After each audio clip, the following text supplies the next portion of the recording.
بسم اللہ الرحمن الرحیم۔ السلام علیکم۔ یہ کاشانہ بصیرت کا آڈیو بک سیکشن ہے۔ ہم جو کتاب پڑھ رہے ہیں اس کتاب کا نام ہے عباد الرحمن فی کل دہر و زمان۔ کتاب کے مؤلف ہیں یوسف عباس نانجی صاحب۔ اب ہم اس کتاب کا پارٹ نمبر 10 پڑھیں گے۔ نمبر 47، جناب شیخ علی بن شیخ محمد۔ جناب شیخ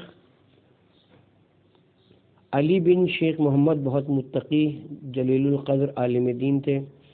آپ نے اپنی معروف کتاب دار المنشور میں ذکر کیا ہے کہ جب میرے والد عراق گئے تو میں 6 برس کا تھا اور ہمارے وطن میں بڑا دنگا فساد ہوا جس میں ہماری 1000 کتابیں نظر آتش ہو گئیں۔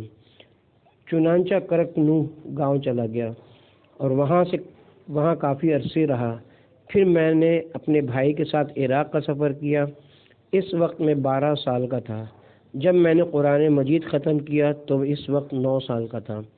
میری والدہ ماجدہ دنیا کی ہر ماں کی طرح مجھے بہت چاہتی تھیں اور ہمیشہ یہ تاکید کرتی تھیں کہ نہ مجھے کوئی مارے اور نہ میری کوئی توہین کرے، اور دن میں کئی بار میرا حال احوال معلوم کرتی تھیں۔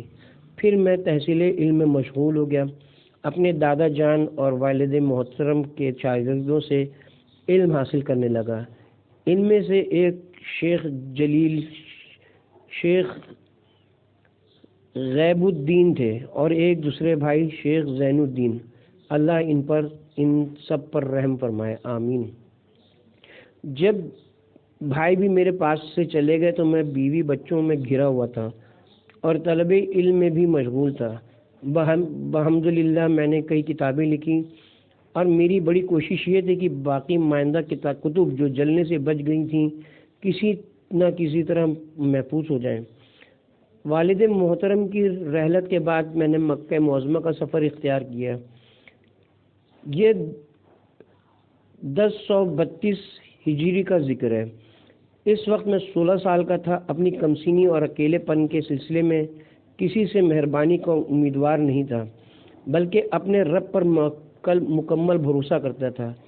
اللہ تعالیٰ کے بے کرم فضل و کرم کے نتیجے میں آپ سے کئی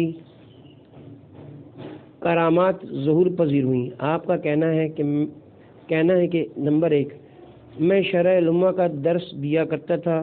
پڑھاتے پڑھاتے ایک مرتبہ ایک ایسی عبارت آئی کہ اس میں لفظ صدوقان استعمال ہوا تھا۔ ایک شاگرد نے سوال کیا کہ یہ صدوقان کون ہے؟ میں نے فوراً کہا محمد ابن بابویا اور ان کے بھائی۔ میں ہمیشہ یہ کوشش کرتا رہتا تھا کہ جو کتابیں ہمارے پاس رہ گئی ہیں وہ بھی جلد از جلد مجھے مل جائیں، لیکن حاجیوں کے آنے کا سلسلہ منقطع ہو چکا تھا، اس لیے دیر ہوتی چلی گئی۔ ایک شخص کو میں نے منہ مانگا معاوضہ بھی دیا اور منتظر رہا کہ یہ کتابیں مجھ کو پہنچا دے گا۔ جب حاجیوں کے آنے کا سلسلہ شروع ہونے والا تھا، میں نے ایک رات خواب میں دیکھا کہ ایک آدمی میری طرف ایک خوان لیے چلا آ رہا ہے اور اس خوان میں ایک آدمی کا سینہ ماں اس کی پسلیوں کے رکھا ہوا ہے۔ میں نے اس آدمی سے پوچھا یہ کیا ہے؟ اس نے جواب دیا کہ یہ ہمارے دادا جان شیخ زین الدین کا سینہ ہے۔ اس رات کے بعد جب دن ہوا تو مجھے خبر ملی کہ حاجی آئے ہیں اور ہماری کتابیں ساتھ لائے۔ ان میں سے بہت سی کتابیں خراب ہو گئی تھیں اور کچھ کی جلدیں پھٹ گئی تھیں اور کچھ ادھر ادھر لے جانے میں شکستہ ہو گئی تھیں۔ نمبر 3، ایک مرتبہ میں نے خواب میں دیکھا کہ کچھ لوگوں نے شہید ثانی کو پکڑا ہوا ہے اور انہیں قتل کرنا چاہتے ہیں۔ تو میں نے کہا کہ ایک مرتبہ ان کو قتل کرنا کافی نہیں کہ 12 قتل کرنا چاہتے ہیں۔ کچھ مدت بعد مجھے خبر ملی کہ اکثر کتابیں جو وطن عزیز میں رہ گئی تھیں وہ بھی ضائع ہو گئی ہیں اور لوٹ لی گئی ہیں، اور یہ شہید ثانی کی کرامتوں میں سے ایک کرامت ہے۔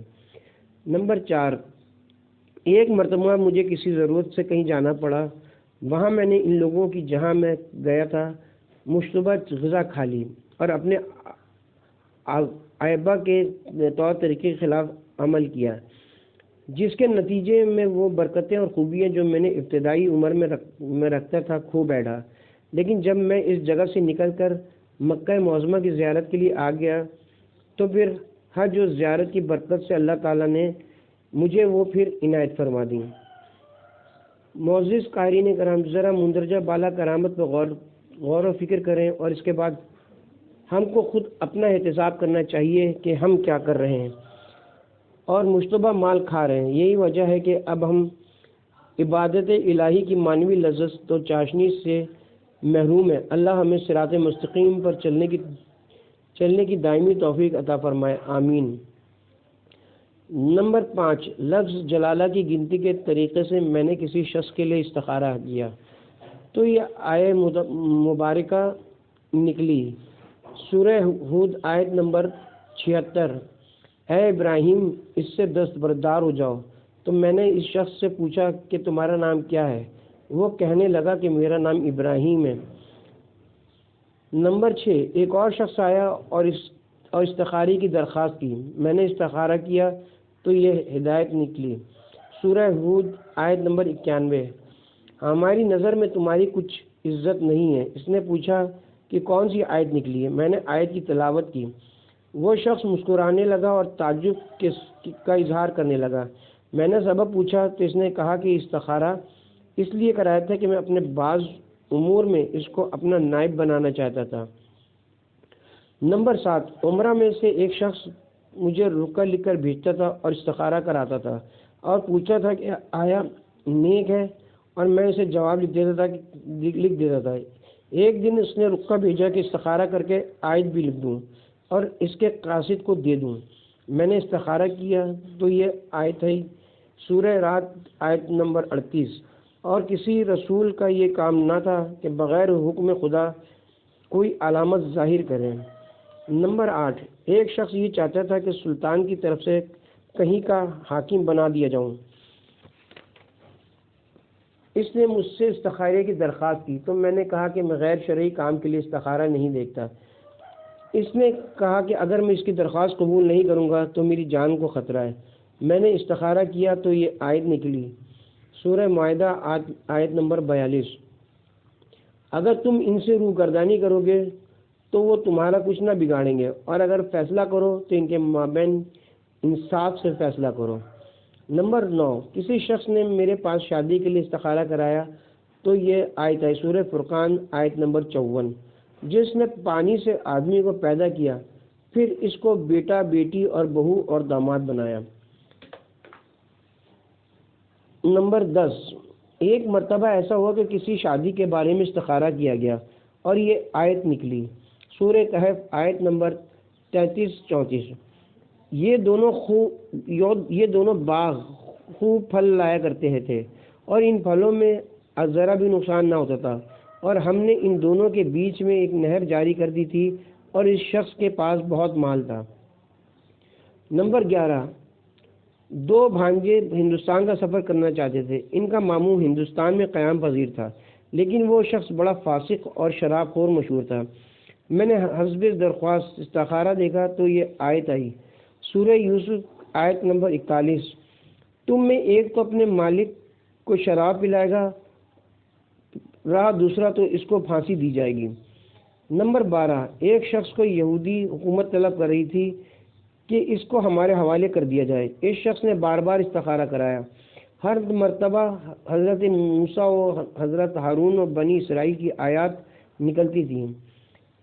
نمبر 13، ایک شخص کسی کام سے بادشاہ کے حضور جانا چاہتا تھا، استخارہ دیکھا، یہ آیت نکلی، سورہ کہف آیت نمبر 16، کسی غار میں چل رہو، تمہارا پروردگار تمہارے لیے اپنی رحمت وسیع کر فرما دے گا۔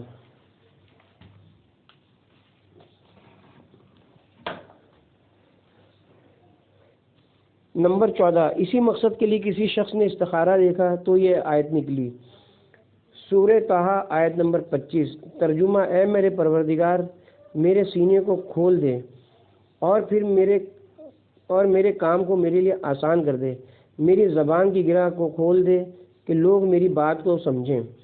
نمبر 15، کسی شخص کا اپنی بیوی سے ایک کنیز کی وجہ سے جھگڑا ہوتا تھا تو لوگوں نے مجھ سے استخارہ نکلوایا کہ آیا کنیز کو فروخت کر دیا جائے، تو سورہ اعراف کی 19ویں آیت آئی۔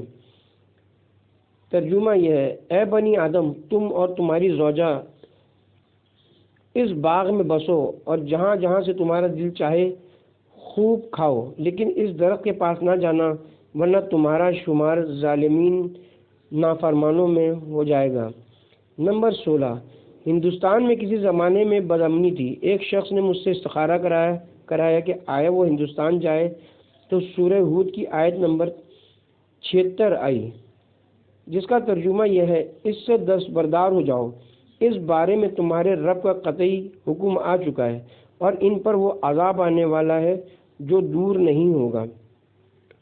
نمبر 17، کسی نے ظاہر طور پر خروج کا ارادہ کیا اور استخارہ دیکھا۔ سورہ توبہ کی آیت نمبر 46 آئی، جس کا ترجمہ یہ ہے، اور اگر وہ نکلنے کا ارادہ کرتے ہیں تو اس کی کوئی تیاری تو کرتے، لیکن اللہ کو ان کا اٹھنا ہی پسند نہ ہوا، پس ان کو سست بنا دیا اور ان سے کہہ دیا کہ تم بیٹھنے والوں کے ساتھ بیٹھے رہو۔ نمبر 18، میں نے اپنے لیے استخارہ دیکھا کہ جس علاقے میں ہوں وہاں سے چلا جاؤں، تو سورہ نساء آیت نمبر 75 آئی، جس کا ترجمہ یہ ہے، اے اللہ، ہم کو اس بستی سے نکال دے جس کے باشندے ظالم ہیں۔ مرحوم شیخ علی کی جس طرح قدرت کی طرف سے آزمائش کی گئی، اس زمن میں ایک قابل ذکر امر ان کے ایک بیٹے کی مفارقت ہے جو بڑا باکمال تھا، اور یہاں اس واقعے کا ذکر اس لیے کیا جا رہا ہے کہ یہ بہت فکر انگیز اور نصیحت آموز واقعہ ہے۔ غفلت شعار لوگ اس کو پڑھ کر ہوش میں آئیں، صابرین اس سے سبق حاصل کریں کہ یہ بہترین واقعہ طلباء علم دین کے شوق میں اضافے کا سبب ہے۔ جناب شیخ علی نے کتاب در منشور میں فرمایا ہے کہ میرا دل، میرے جگر گوشے، دل کے ٹکڑے پر کیوں آتش فراق سے نہ جلے کہ ایسا بیٹا جس کی زندگی کے کسی حصے میں آغاز حیات سے انتہائی عمر تک میں نے کھیل کود کی طرف راغب نہ دیکھا یا بے ادبی سے کبھی نگاہ بھی اٹھائی ہو، کبھی مجھ سے ہم کلام ہوتا تو نظر اٹھا کر مجھے دیکھتا نہ تھا، اس کی نگاہیں جھکی رہتی تھیں، اس نے کبھی مجھ سے براہ راست کسی چیز کا مطالبہ ہی نہیں کیا، 10 سال کی عمر سے نماز شب کا عادی تھا، اور جو مختصر زندگی اس نے پائی وہ کل 22 سال تھی۔ اس میں اس نے مجھ سے فقہ میں الفیہ مختصر نافع اور شرائع کا درس لیا، اور مختصر نافع اور شرائع کو اس نے اپنی تحریر میں لکھا تھا۔ اس نے مجھ سے شرح لما پڑھی اور شرح لما کے حاشیے پر اس نے میری حواشی لکھے، پھر ان کو حواشی کو علیحدہ بھی لکھا۔ ماہ رمضان المبارک کی ہر رات عبادت و تلاوت و دعا کے ساتھ بیدار رہا کرتا تھا، اور کسی سے بھی یہ شکوہ نہ کرتا تھا کہ میرے بچے کئی ہیں، حالانکہ میں اس کو بہت کم جیب خرچ دیا کرتا تھا تاکہ اس کو قناعت کی عادت پڑ جائے۔ جب کسی مجلس میں کسی کے ساتھ بیٹھنا ہوتا تو شرم و حیا کی وجہ سے اپنی طرف سے گفتگو کی ابتدا نہیں کرتا تھا۔ اس کی کل 22 سال عمر ہوئی اور 9 میں اس نے شرح اجرومیہ، شرح قطر، شرح الفیہ ابن مالک پڑھی۔ شرح قطر اور شرح الفیہ کو اپنی تحریر میں لکھا، اور کسی اور استاد سے اس نے کتاب مغنی البیب بھی پڑھی۔ اس نے مجھ سے احادیث میں من لا یحذر فقیہ مکمل پڑھی، اور اس کتاب کے جو میرے حواشی تھے وہ اس نے اس پر لکھے، اور کچھ تہذیب سے بھی پڑھا، اور رجال میں مجھ سے علامہ کا خلاصہ اور کتاب درایہ پڑھی، اور دونوں کو اپنی تحریر میں بھی لکھا۔ معلم کا کچھ حصہ مجھ سے پڑھا اور کچھ کسی اور سے، اور اس کو خود بھی لکھا۔ اس کے علاوہ شرح شمسیہ، مختصر تخلیص اور مطلول کا کافی حصہ، اور شرح تجرید اور خلاصۃ الحساب اور حساب تشریح الافلاق میں کچھ رسالے پڑھے، عقل دست کی تحریریں بھی پڑھی اور اپنی تحریر میں ان کو لکھا۔ خوش خطی میں تو وہ بہت بلند مقام پر تھا اور قلم سے کتاب پر سرخ روشنائی سے حاشیہ بنا دیا کرتا تھا۔ جب میں اس کتاب کو دیکھتا تو کہتا کہ یہ لائنیں کیوں بنائی ہیں، تو کہتا کہ میں نے اسے مجلد کر کے سیٹ کر دیا ہے اور جدول کھینچ دیا ہے۔ اور جب میں دیکھتا تھا کہ کسی وقت میں نے کسی کتاب کی تصحیح پروف ریڈنگ کی اور پھر تھک گیا تو وہ گھنٹہ، 2 گھنٹہ، 3 گھنٹے بلکہ 4 گھنٹے تک اس کام کو اکیلے کر دیتا تھا۔ جب کوئی کام دیکھتا تو اس کو پورا کرنے کے اسباب مہیا کرتا اور اس کام کو اللہ کا نام لے کر ڈالتا تھا۔ جب وہ 8 سال کا تھا تو ایک مرتبہ مجھ سے پوچھا تھا کہ جو بچے بالغ ہونے سے پہلے مر جاتے ہیں وہ بہشت میں جاتے ہیں؟ میں نے کہا ہاں۔ تو کہنے لگا کہ آپ دعا کیجئے کہ اللہ تعالیٰ مجھے بچپنے ہی میں موت سے ہمکنار کر دے تاکہ میں بہشت میں داخل ہو جاؤں۔ تو میں نے جواب دیا کہ اگر بڑے لوگ بھی نیک عمل بجا لائیں تو وہ بھی جنت میں جائیں گے۔ اس نے تمام عمر کبھی مجھ سے کوئی سوال نہیں کیا، لیکن جب میں درس دیتا اور وہ کسی مسئلے کو سمجھ لیتا تو اس کا چہرہ کھل اٹھتا۔ شروع میں تو میں یہ سمجھتا تھا کہ وہ اس لیے کم گو ہے کہ اس کی زبان میں روانی نہیں ہے، لیکن اس نے درس پڑھنا شروع کیا تو اس کی زبان نہایت تیز، کاٹنے والی تلوار سے بھی زیادہ تیز ہوتی تھی۔ میں نے کبھی اس کے منہ سے کسی کی غیبت نہیں سنی۔ ایام ماہ رمضان المبارک میں اس سے ملاقات کو جاتا تو میری آواز سنتے ہی کتاب کو بند کر دیتا اور مصلی سمیٹ دیتا۔ میں کہتا کہ بیٹا یہ تو تلاوت قرآن و قرات کی راتیں ہیں، تم بھلا بیکار کیوں بیٹھے ہو؟ تو ازروے سر جھکا لیتا اور کوئی جواب نہ دیتا۔ تو اس کی بیوی بتاتی کہ یہ تو عبادت ہی میں مشغول تھے۔ اللہ تعالیٰ نے پہلے اسے ایک بیٹا عنایت کیا، لیکن وہ چند دن بعد ہی میں فوت ہو گیا۔ میں اس بچے کی موت پر بہت رویا، لیکن میرا بیٹا بہت کم رویا اور یوں لگتا تھا کہ وہ راضی برضائے رب ہے۔ اس کے بعد اللہ تعالیٰ نے اسے 3 بیٹیوں سے نوازا۔ جب بھی کوئی بچی اس کے یہاں پیدا ہوتی تو وہ بہت خوش و مسرور ہوتا اور اپنی بیوی سے کہتا کہ خداوند تعالیٰ نے ہمارے ثواب میں اضافہ فرمایا ہے۔ اگر کوئی بیٹی کسی چیز کی فرمائش کر دیتی تو دوڑ کر بازار جاتا اور وہ چیز لا کر اسے پیار سے دے دیتا۔ کبھی مجھ سے یہ نہ کہتا کہ گھڑ سواری کے لیے مجھے گھوڑا دے دیں، حالانکہ میرے پاس گھوڑے تھے اور مجھے ان کی ضرورت بھی نہ تھی۔ اپنے اخراجات کی رقم مجھ سے خود نہیں مانگتا تھا، بلکہ کسی کنیز یا بچے کو بھیج دیتا تھا۔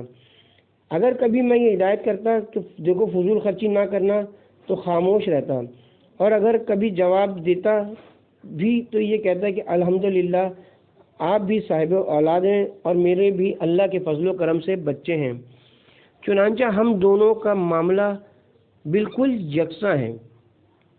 جب وہ اس دنیا فانی سے رخصت ہونے والا تھا تو کچھ دن قبل اس نے مجھ سے حضرت امام علی رضا علیہ السلام کی زیارت کی اجازت چاہی تو میں نے کہا کہ میں تمہاری مفارقت برداشت نہیں کر سکتا، کسی اور وقت میں انشاءاللہ تمہارے ساتھ جاؤں گا۔ اس نے پھر ایک مرتبہ اجازت طلب کی تو میں نے قرآن مجید سے فائل نکالی تو سورہ یوسف کی آیت نمبر 80 آئی،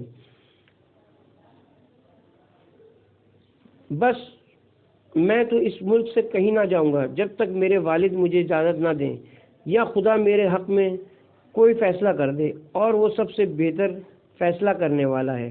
اس کے بعد میں نے اسے اجازت نہ دی اور تھوڑی ہی مدت میں وہ بیمار ہو کر خالق حقیقی سے جا ملا۔ ہم نے اس کی میت کو شہر مقدس سے مشہد بھیجا اور وہاں اس کی تدفین ہوئی۔ کچھ عرصے بعد اس کے چچا زاد نے اسے خواب میں دیکھا کہ وہ ان کے دروازے پر آیا ہے۔ چچا زاد نے دیکھا کہ وہ دروازے پر دستک دے رہا ہے تو وہ باہر نکلے۔ کیا دیکھتے ہیں کہ وہ ایک خوبصورت گھوڑے پر سوار ہے۔ انہوں نے اس سے اندر آنے کو کہا تو کہنے لگا کہ مجھے اب آپ کا گھر اچھا نہیں لگ رہا ہے، مجھے تو اللہ نے موتیوں اور جواہر کا گھر عطا کیا ہے۔ میں اس لیے خوش ہوں کہ آپ کو مطلع کر دوں کہ میرے پاس ایک شخص کی کتاب ہے جو میں نے آرائتاً لی تھی۔ اس شخص کا نام ملا افضل ہے اور میں نے اس کتاب کے بارے میں کوئی وصیت نہیں کی تھی۔ وہ میری صندوق میں ہے، اس کا نمبر فلاں ہے۔ شیخ علی کہتے ہیں کہ میں نے کسی کو بھیجا اور وہ صندوق کھلوایا گیا تو جو چیزیں اس نے بتائی تھیں اسی طرح اس میں رکھی ہوئی تھیں، جس سے ثابت ہوا کہ خواب بالکل صحیح تھا۔ میرے بیٹے کی تاریخ ولادت بروز ہفتہ آخری سات 18 ذی الحج سن 1056 ہجری ہے اور رحلت ماہ ذی الحج کی 22 تاریخ سن 1078 ہے۔ اس سے 2 سال پہلے میرا ایک اور بیٹا جو صرف 8 سال کا تھا داغ مغفرت دے چکا تھا۔ سچ ہے کہ اللہ ہم سب کے لیے ہے اور اسی کی جانب ہمیں واپس جانا ہے۔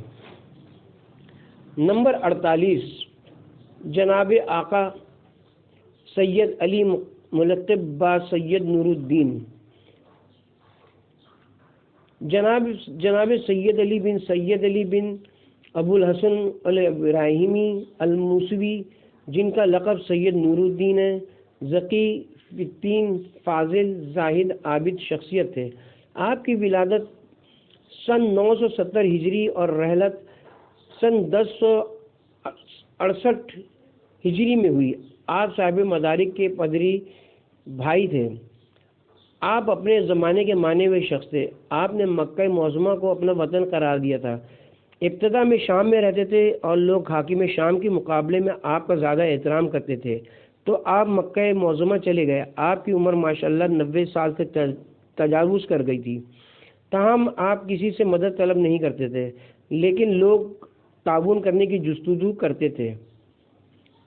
مؤلف قصیص العلماء فرماتے ہیں، واضح ہے کہ سید نور الدین کے والد محترم سید علی نے شہید ثانی کی دختر سے شادی کی اور ان سے صاحب مدارک جناب سید محمد کی ولادت ہوئی۔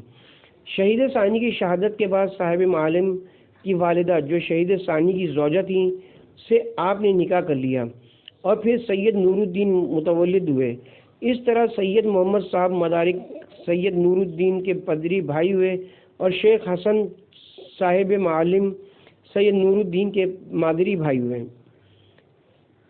صاحب معالم سید محمد صاحب مبارک کے ماموں جان ہیں اور سید محمد صاحب مبارک صاحب المعالم کے بھانجے ہیں، لیکن ضعیف ناقص عقل والوں کے لیے زوجہ استاد محترم سے نکاح خلاف ادب ہے اور بقول والد بزرگوار سید نور الدین سے یہ بڑی بے ادبی سرزد ہو گئی، جیسا کہ مرحوم آقا سید ابراہیم زوجہ شریف العلماء کو جو ان کے استاد محترم تھے اپنے نکاح میں لے آئے تھے، جبکہ اس سے پہلے وہ استاد محترم کی صاحبزادی سے بھی نکاح کر چکے تھے۔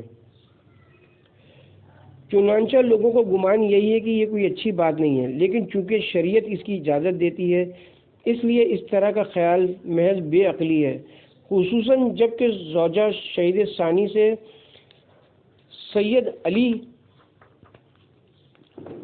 نکاح میں یہ مسئلہ کار فرما تھی کہ سید نور الدین عالم وجود میں آئے۔ سید نور الدین نے اپنے والد محترم مدارک و معالم سے درس پڑھا اور دین اسلام کے لیے عظیم خدمات انجام دیں۔ سچ ہے اور اسی لیے قرآن حکیم میں کہا گیا ہے کہ جو علم رکھتے ہیں اور جو علم نہیں رکھتے برابر نہیں ہو سکتے۔ نمبر 49، جناب آخوند ملا محمد تقی مجلسی، والد بزرگوار علامہ مجلسی۔ آپ کو مجلسی اول بھی کہا جاتا ہے۔ آپ کا مکمل اسم گرامی ملا محمد تقی ہے۔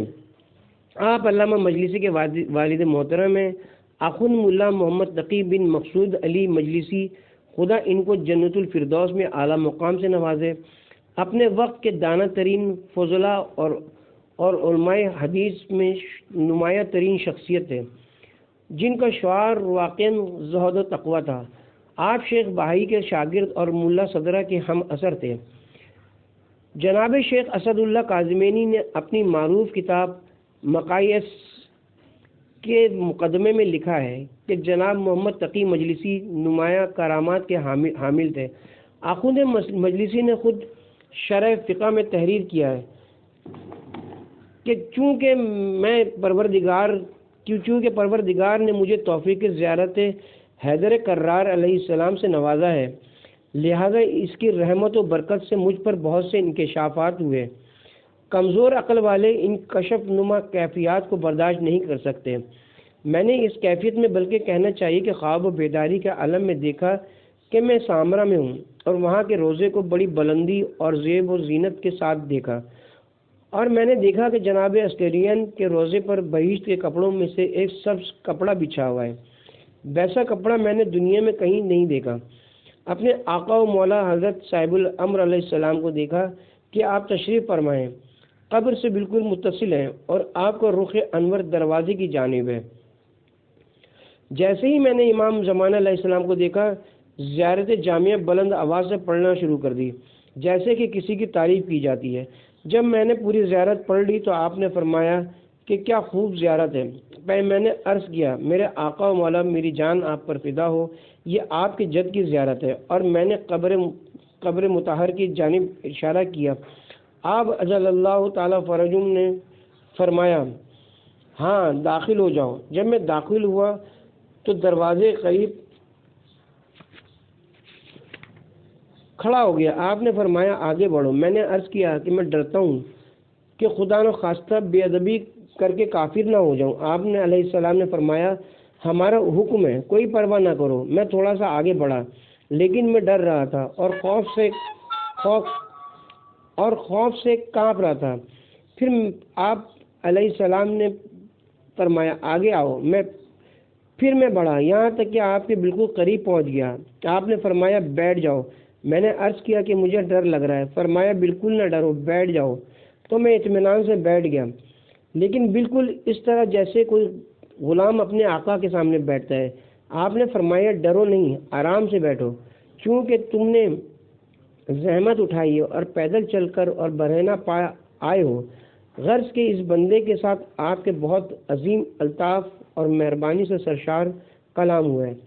اکثر تو ناچیز کو یاد نہیں رہے۔ پھر میں خواب سے بیدار ہو گیا اور اسی دن غیب سے میرے لیے اسباب زیارت فراہم ہو گئے۔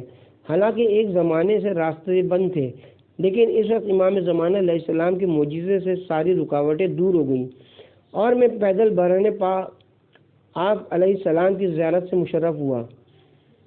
ایک رات روزہ مقدس کے حال میں پھر وہی زیارت پڑی اور اس دو روزہ سفر کے راستے میں متعدد کرامات اور امام زمانہ علیہ السلام کے معجزات کا ظہور ہوا۔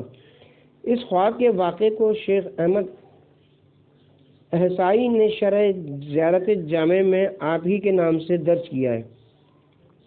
جناب شیخ عباس قمی منتہی الاعمال جلد نمبر 2 میں رقم تراز ہے کہ سن 1010 ہجری میں آپ کی رحلت واقع ہوئی اور آپ کی قبر مطہر اصفہان جسے نصف جہاں کہا جاتا ہے میں جامع مسجد کے پہلو میں آپ کی معروف تالیفات میں شرح من لا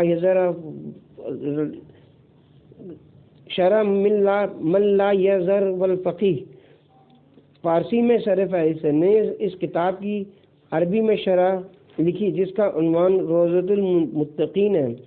اصول کافی پر حواشی بھی آپ کا ایک اور بڑا کارنامہ ہے کہ جس کے باعث مشکل احادیث پر روشنی پڑی۔ آپ کی ایک اور نہایت قابل قدر کتاب شرح صحیفہ کاملہ حضرت امام زین العابدین علیہ السلام کی معروف تصنیف ہے، وہ جس کی روشنی میں کی کرنیں چار دانگ عالم کو علم و حکمت کے نور سے فیضیاب کرتی رہیں گی۔ نمبر 50 جناب ملا محسن فیض کاشانی۔ آپ کا مکمل اسم گرامی محمد بن مرتضیٰ اور لقب محسن ہے۔ آپ کا ایک اور لقب فیض ہے اور فیض کاشانی بھی کہلاتے ہیں۔ آپ کی ولادت ایران کے معروف شہر کاشان کے ایک علمی گھرانے میں ہوئی اور جلد ہی ابتدائی تعلیم مکمل کر کے قم مقدس کا سفر اختیار کیا اور ملا صدر الدین شیرازی کی شاگردی اختیار کی۔ آپ نے خدا داد صلاحیتوں کی بدولت جلد ہی تمام رائج علوم پر دسترس حاصل کی۔ علم حدیث میں آپ نے خاص مقام حاصل کیا۔ آپ کی معروف کتب صافی اور وافی ہے۔ اس امر کا منہ بولتا ثبوت ہے کہ آپ کو جامع محقق اور فاضل شخصیت کے نام سے یاد کیا جاتا ہے۔ آپ کی تالیفات کو جناب علامہ مجلسی کی تالیفات کے بعد سب سے بلند مقام حاصل ہے۔ آپ کی تصنیفات و تالیفات 200 کے قریب ہیں۔ آپ نے ایران میں شیعت کو مضبوط کرنے کے لیے خاص کردار ادا کیا۔ قم، کاشان، اصفہان، شیراز اور پورے ایران میں جنگی بنیادوں پر مذہب حقہ کے لیے کام کیا۔ استاد محقق ملا محمد محسن کاشانی، جناب محمد ابن حسن حر عاملی اور شیخ محمد باقر مجلسی، ان 3 عظیم محدثین کو محمدون الآخرون کہا جاتا ہے۔ آپ کو صاحب کتاب صافی و وافی بھی کہا جاتا ہے۔ یہ اصول و فروع کافی کی شرح ہے۔ اس میں کتب اربع کی احادیث کا بعض مقامات پر مختصر بیانات کے ساتھ ذکر کیا گیا ہے۔ آپ نے سن 1091 ہجری میں وفات پائی۔